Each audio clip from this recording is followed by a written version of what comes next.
Beberapa hari yang lalu saya pergi ke bioskop ya. Saya menonton film di sana ya. Filmnya yang pertama Kung Fu Panda 4 dan The First Omen. Sudah pada nonton filmnya? Sudah? Adik-adik sudah nonton Kung Fu Panda? Ya, nanti ajak orang tuanya nonton, lucu dan bagus filmnya ya. Apa pesan moral yang bisa saya dapatkan dari film Kung Fu Panda 4 dan The First Omen?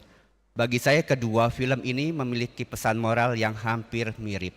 Ada dua kurang lebih pesan moral yang bisa saya bagikan kepada Anda sekalian. Jadi yang pertama itu tentang mengajarkan kita untuk hati-hati dengan kekuasaan. Gila kekuasaan bisa membuat kita jatuh dalam dosa.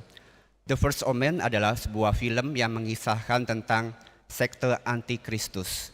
Dengan segala cara mereka ingin berkuasa, mereka ingin menghancurkan gereja dan para pengikutnya. Sehingga mereka melakukan berbagai cara termasuk dengan mengorbankan banyak bayi-bayi dan anak-anak yang tidak berdosa. Tapi tentu usaha ini pada akhirnya pasti akan gagal. Itu dari The First Omen. Dari Kung Fu Panda juga mengajarkan kita untuk bagaimana kekuasaan membuat kita ini tidak bisa menjadi diri kita sendiri.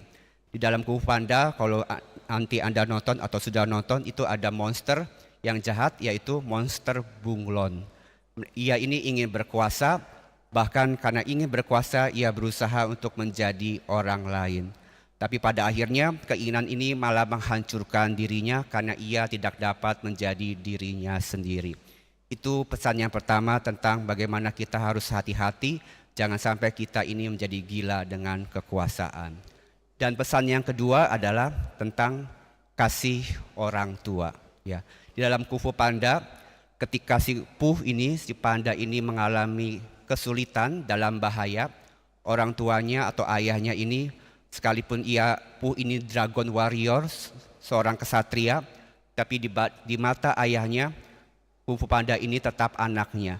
Jadi ayahnya ini mau berusaha menolong dan menyelamatkannya, sekalipun ia harus mempertaruhkan nyawanya.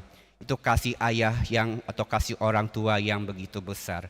Demikian juga dalam The First Omen ya. The First Omen juga mengisahkan tentang seorang biarawati namanya Suster Margaret.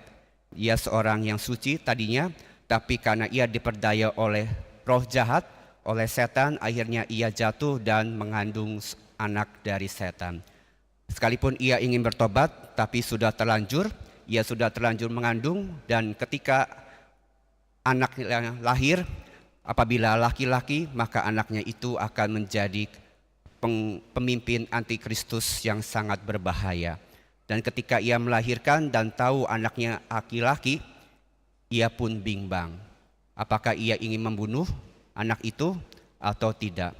Tapi sekali lagi kasih ibu, sekalipun ia tahu bahwa ini anaknya jahat, akan menjadi kepala setan, tapi ia tidak tega membunuhnya. Sehingga akhirnya ia pun gagal membunuh anak itu. Jadi apa kaitannya Bapak Ibu pesan moral dari film Kung Fu Panda 4 ini dan The First Omen dengan bacaan-bacaan yang kita dengarkan dalam Minggu Paskah yang ketiga ini? Di dalam bacaan pertama, bacaan kedua, dan bacaan Injil yang baru saja kita dengarkan memiliki kesamaan atau memiliki benang merah yang bisa kita petik maknanya, yaitu mengajarkan kita tentang bahwa kita semua diundang untuk menjadi saksi Kristus. Kita diundang untuk menjadi saksi kebangkitan Kristus kepada semua orang, supaya semua orang menjadi percaya bahwa Kristus telah wafat, Kristus telah menderita dan wafat dan bangkit pada hari ketiga. Inilah pesan Paskah yang harus kita wartakan dan kita harus menjadi saksi. Menjadi saksi artinya kita ini menyaksikan atau mewartakan apa yang seseorang yang menjadi hal yang utama. Menjadi saksi tidak akan lebih besar daripada yang kita saksikan. Dalam hal ini apabila kita menjadi saksi Kristus, kita tidak pernah bisa lebih besar kuasanya daripada kuasa Tuhan. Jangan sampai kita ingin berkuasa, kita ingin lebih hebat daripada Tuhan, sehingga kita ini bersaksi palsu. Saat ini banyak nabi-nabi palsu, banyak pewarta-pewarta yang tidak baik, yang hanya ingin menjadi penguasa, padahal mereka lupa bahwa siapa sesungguhnya yang lebih berkuasa, siapa yang harus diutamakan. Itu yang pertama, bagaimana kita diundang untuk menjadi seorang saksi, menyaksikan bahwa Yesus adalah sungguh Allah dan sungguh manusia. Dan yang kedua, sekali lagi tentu berbicara tentang kasih, ya. Paskah selalu mengajarkan kita tentang kasih, bahwa Yesus bangkit karena Ia begitu mengasihi manusia. Dalam hidup, dalam dunia ini, ada satu hal yang mirip dengan kasih Tuhan, yaitu kasih orang tua. Kasih orang tua itu mirip dengan kasih Tuhan. Jadi seburuk apapun anak, pasti di mata orang tua pasti ada pengampunan. Orang tua pasti mau mengampuni karena orang tua bisa melihat ada harapan bahwa anak ini kelak menjadi anak yang baik. Jadi sehingga kalau kita ingin belajar tentang kasih Tuhan, belajarlah dari kasih orang tua, belajarlah dari pengalaman Anda sebagai orang tua. Oleh karena itu berbahagialah Anda yang menjadi orang tua dan masih punya orang tua. Pelajarilah kasih dari mereka, itulah kasih yang akan membawa kita untuk semakin mengerti tentang kasih Tuhan. Jadi apa undangannya Bapak Ibu sekali lagi pada Minggu Paskah ketiga ini?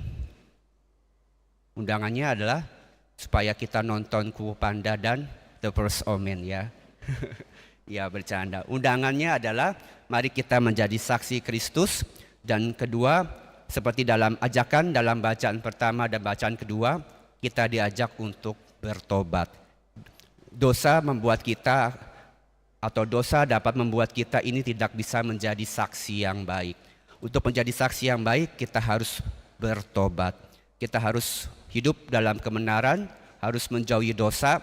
Dan bagaimana caranya adalah dengan menyesal, bertobat, dan jangan takut untuk mengaku dosa. Pergilah ke pengakuan dosa selagi masih bisa. Mari kita mengaku dosa supaya hidup kita dimurnikan. Dan yang kedua, hiduplah dalam kasih. Dan jangan takut, karena seperti kabar gembiranya apabila kita sungguh-sungguh mau mewartakan Yesus, seperti dua murid dalam perjalanan Emmaus, maka Tuhan pun hadir. Tuhan hadir dalam hidup kita seperti sabda Yesus, damai bagi kamu. Kalau kita sungguh-sungguh mau menjadi saksi Yesus, mewartakan kebenaran, Tuhan pasti akan membantu. Yesus akan memberikan damai yang artinya memberikan pengampunan juga dalam hidup kita. Dan yang kedua, marilah kita juga mau berdoa supaya Tuhan mau membuka hati kita sehingga kita semakin mengerti kitab suci. Jadi semoga perayaan Ekaristi ini mengajak kita untuk semakin berdoa supaya damai Tuhan dan Roh Kudus boleh membuka hati pikiran kita sehingga kita semakin mengerti kitab suci, dan setelah kita mengerti kitab suci, kita mau menjadi saksi Yesus dan semakin mencintai Ekaristi.